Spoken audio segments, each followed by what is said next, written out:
Leading anything is hard. Figuring out how to do it by yourself is even harder. Everybody needs a mentor. Everybody needs a coach. But how do you find a really good coach? How do you find someone who's not just going to tell you what you need to hear and tell you what they think you should do? For me, I like to find people who do the hard work, who've been there, they've done it. I don't want to be coached by somebody who is a consultant, and I don't want someone who has the numbers and facts behind them unless they've put it to the test themselves. It's important to find people who can walk the walk. It's important to be able to be coached by someone who you can trust, someone who has credibility, someone who has been recognized for what they're coaching you for, someone who's going to be able to take you further than you think you're capable of going. The problem is you put a ceiling over your head. And if you can't find someone who's gone further than what you want for yourself, how are you going to get there? How are they going to help you get there? Becoming built to lead is not for everyone. It's for a few. The system's designed to weed people out. It's why today there's so few leaders that are worth following. People who don't mix their messages. People who dream big and people who are actually chasing after something worth chasing. Living a life worth living. It's inspiring.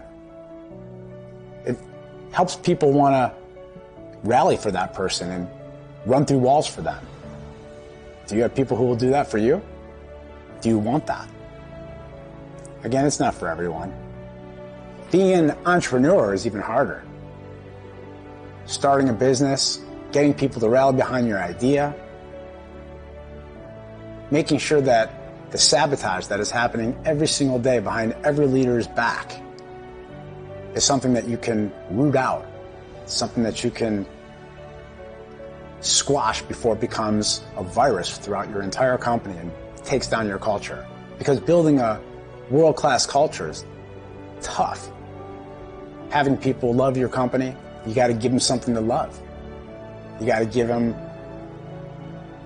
something to chase themselves. You got to be able to let them be themselves. The problem today is that everyone wants to be themselves, but they're so busy trying to be like everyone else that they forget who they are. Becoming built to lead means you got to slow down. You got to figure out who you want to be and what you want to do, why you want to live, what you want to pursue, and how you want to do it, and why.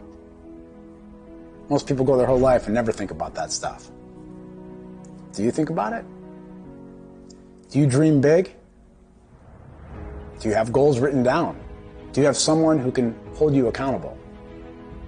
If you do, you're rare. Most people don't. I get asked all the time, what leaders do I look up to? And I don't have that many people that I can look up to. And even if I did, I don't care. I'm trying to be myself, and every day that's a test. It's a battle to fight, because we're tested with everything, every single day. Everybody struggles with something. Do you know what you're struggling with, and do you know what you're doing, and are you doing anything to overcome those struggles? Few people do. Few people who are willing to look in the mirror and face their challenges and run through those obstacles with enthusiasm, fail after fail after fail, getting back up with enthusiasm and running after it again. Those are leaders worth following. Those are leaders who have earned the right to be able to influence other people. And those are the types of leaders that people want to work with. What do people say behind your back? Are people complaining about you? Do they know what they get with you? Built to lead leaders are strong. And they don't waver. They don't send mixed messages. And if they do, they repair, because they're master repair men, master repair women, because they understand how taking responsibility and humbling yourself, being transparent about your issues, is actually a strength. It's attracting other people to you and not detracting people away from you. Do people run when they see you coming? Do you have a big dream? Something worth fighting for? The worst thing in the world is a parent who's living a life not worth living. Do you view yourself better than other people?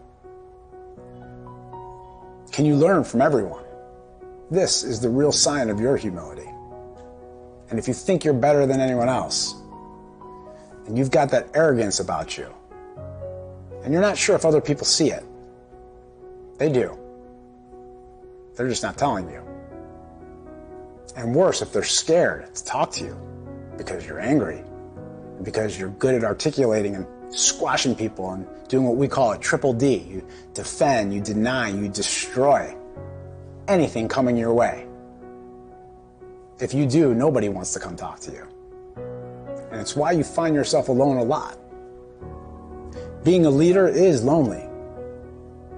But you don't have to make it worse by scaring people and by using a power-hungry attitude or an arrogant attitude because you think you're better, because you're not. We all have to humble ourselves and understand that we have something to learn from everyone and everything. You could turn every experience into an opportunity to learn from and share that learning, because if you're not making other people's lives better, then you're wasting your life. Build to Lead builders understand this. They want to make an impact not only in their own life, but in other people's lives. They dream big, they know who they are, they get clear on that, and they make no excuses for it. They know why they're living, they know who they're living for, they know where they came from, and they know where they're going. Do you?